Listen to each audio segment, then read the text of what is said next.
Greetings! We're here in the forest of Oregon, taking a brief look at a useful, edible, and medicinal plant, wild rose hips.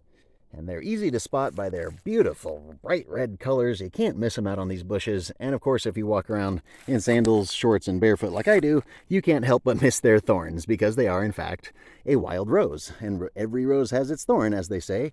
But every wild rose, and even domesticated roses, have their hips. And they're very, very good for medicinal purposes. Not only do they have anti-inflammatory aspects, they also have two very important components in them that we all need. One is iron, which is a really good thing to know. And where do you get a plant source of iron? Well, it's not every plant has that. Usually leafy greens, spinach, that sort of thing. But these also contain iron. Fabulous to know. And of course, one of the more common things known about them is they're loaded with vitamin C. Like I've read reports that you can get like 2,000 milligrams of vitamin C off of just 100 grams of these, and that's pretty darn good.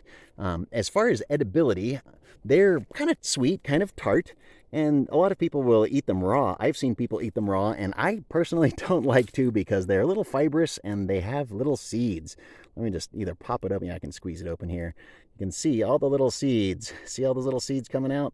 Yeah, they're not much fun to chew on. They're hard, they're hard little seeds. But the fleshy pulp that surrounds them is perfectly edible, and just kind of tasting it. Yeah, there's some sweetness and a little sort of plant greenishness, almost a little grassiness, but also a little tart. So fabulous stuff for at least chewing the non-seeded part of it. And you can definitely extract the oil for application to your skin. You can make these into a tea or a compote or jam or jelly. I've even heard people use these, turn these into. And it's just a wonderful plant to know, not only because of its beautiful colors and of course the flowers that precede these little hips, but it's nice to know what actually can give you some medicine. And the best part is that it's super common. It's everywhere. North, south, east, west. I've seen these in the Rogue Valley. I've seen these in the Willamette Valley and here in east slopes of the Cascades. They're just about everywhere. So you can help yourself to them and you're not going to rob nature of a rare plant. They're super common. Help yourself. And they're everywhere. See, there's another little one hiding out right there. And then there's another plant here. And then some more. I thought I saw another one over here. There we are. Nice bright red one. They're so easy to spot.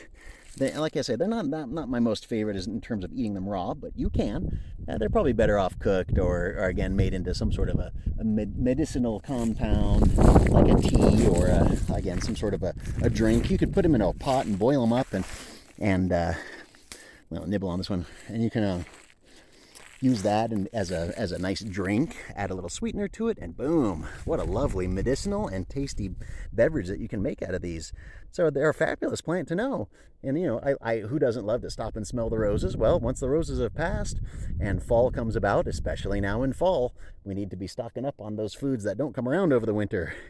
And that, Native Americans would use these, and they would use the technique of storing them over winter, because those winter stores, especially in the depths of winter, ant on me, in the depths of winter, we're going to need our vitamin C, and these are a great source of vitamin C. You can freeze up a whole bag of these and pull them out as you need them to boost your vitamin C levels, which we're going to need. Winter's coming, colds, flus, we'll need our protection. And of course, in the depths of winter, when we don't get all of our plentiful UV rays, we definitely are going to need something to help out with our immune systems. And wild rose hips are a fabulous one to know. And I certainly would advocate anybody that if you can make sure you positively identify, definitely take advantage of these. They're such a wonderful source of vitamin C that's so much tastier than some of the other things nature offers. You might notice that we are sitting below a whole bunch of pine trees.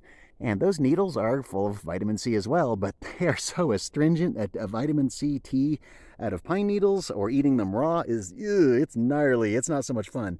These are so much better. They've got some natural sweetness, and of course you can add a little maybe agave or honey or, some kind of low glycemic sugar to help sweeten them up a little bit if they're a little too tart. But again, they're so common. I'm going to walk right over here. There's some more, and then there's some more over here. And don't be afraid if they're a little orange. That's okay. They're as long as they're not too tart for your palate, that's the main thing. But at this point and any point after this, they should be fine. Even if they're a little wrinkled, that's okay. You can still use them. They still have their vitamin C, and they still can be medicinal and beneficial. So it's a really fabulous plant to know. Good old wild rose hips. And I certainly want to thank you very much for joining me here in the forest of Oregon to talk really briefly about a good medicinal plant, wild rose hips.